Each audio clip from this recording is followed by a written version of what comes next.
With an adequate control system now in place, I got to the business of bridge work.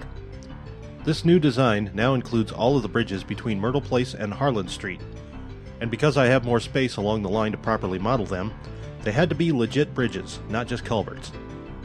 Contrast this with my 3.5 square feet of prime real estate video, where space was tight and compromise was the order of the day. Since the prototype of this line was fairly short as railroads go, I figured that all of the bridges would be more or less the same style. Also, the setting for this layout is now pretty solidly in the late 60s, early 70s, so I figured that the older wooden beam and retaining wall construction would still be hanging on, considering that this is a secondary spur. The notable exceptions to the survival of original construction being the Platte River Bridge, thanks largely to the 1965 flood, and the more modern span planned for the east end of the Two Creeks complex, which will be the subject of a separate video as I still have a lot of work to do in that area. The construction of the bridge decks themselves was fairly straightforward. The appropriate number of 11-foot bridge ties was laid out on a strip of masking tape, much the same way as I did the Platte River Bridge.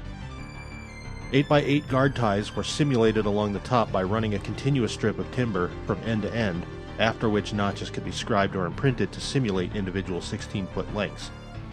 A pair of Code 83 rails were attached to the deck using Walther's glue, which will eventually be followed up with micro-engineering microspikes, just to keep things from being uncooperative or getting out of gauge later. Lastly, 18x18 scale timbers were glued to the bottom to give the ties some support, and the entire thing was ready for paint. I sprayed the bridge decks all around with Rust-Oleum Camo Brown, and then it was time to work on the rest of the support structure. The first thing I needed to do was make some more trestle bents, nearly 24 of them, and a pair of wooden retaining walls for each of the 4 crossings. The bents were made using my tried and true trestle jig, although I had to modify the assembly slightly to raise the lower cross beams above the new ground level. I also made sure that I subtracted the thickness of the 18x18 timbers that top each bent from their final height. I actually ran out of the round posts that I typically use for these, so the last 4 were made with square timbers and installed under the small curved bridge that I salvaged from the old 12th Avenue module. The retaining walls ended up being made from single cut and scribed sheets of basswood. This was the result of having made the first 2 from individual ties glued together, and I just didn't want to repeat that level of tedium when it was apparent that most of the detail would disappear into the bigger picture anyway. Either way, they follow the same overall look with horizontal beams held in place with vertical braces. If I'm feeling nerdy, I'll go back and add nut bolt washer castings to these verticals, but this will do for now. I just needed to get the basics in place so I could finish the topography.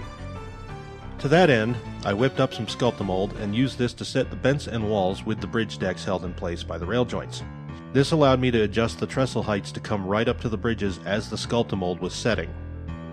Once solid, I could then apply a coat of tan latex paint to all of the groundwork, which would serve both as the natural color base for scenery and protect the foam insulation from the next step.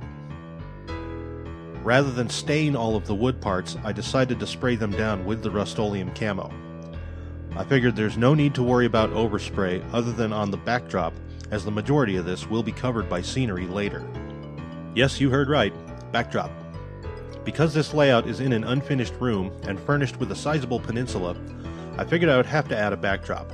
I've never done one before, at least not for an entire layout, so this was pretty unfamiliar territory. In any case, I went and got 5 sheets of 1/8-inch tempered hardboard and had them ripped down to 2x8 feet.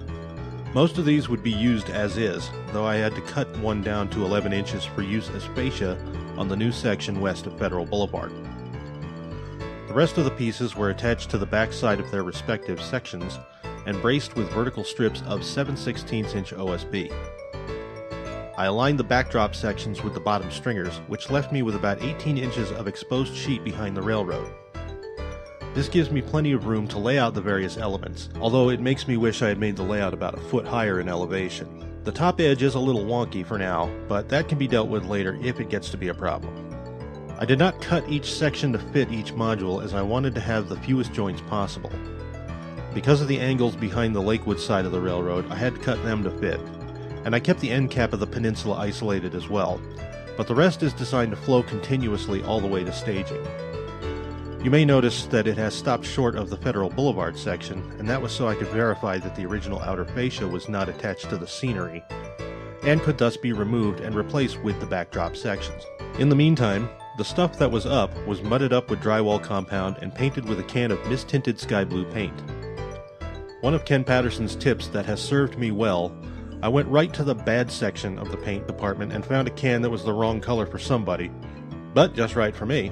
These so-called mist tints are typically sold at discount as an alternative to just throwing them away, and the sharp-eyed among us can find colors that work well for our railroads, even if they weren't just right for the original customer. Anyway, I used a can of Rust-Oleum Flat White to add a dusting of wispy cloud-like fade near the bottom of the sky, and I could leave it at that until I was ready to add more detailed clouds. I also carried the paintwork directly on the wall behind two creeks, and the reason for this was twofold. Number one, the wall back here is actually in good enough shape to serve as the backdrop, and since it's unfinished anyway, I'm not necessarily wrecking the walls by doing this. The few imperfections can be disguised with clouds anyway. Number two, the shape of the brewery modules does not allow for a nice coved backdrop, and rather than attach more material and create hard corners, I could save the trouble and money. And there is actually a soft fillet in the concrete that serves as a sort of micro cove and smudges the look of a hard inside right angle. There's a bit of an ugly gap behind Lamar Street right now, but I think I might have a way of dealing with that, so we'll see.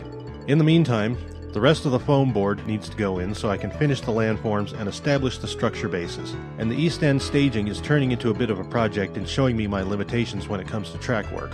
Also, I would like to start looking at the rolling stock and operations of this railroad as these things progress, and what the implications are for the track plan.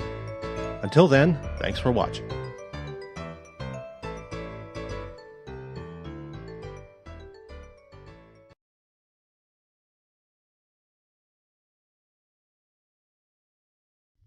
Alright, so, thanks for watching. Also, I'd like to thank all you people who've subscribed since the last video. It's nearly doubled my subscriber count, which the numbers aren't astronomical, but it did put me past 100 subscribers, well past it actually, so that's kind of a milestone for the channel, and thank you all very much for that.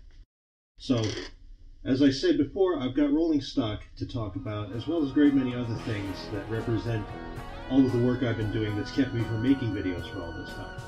So, thanks for watching, see you next time.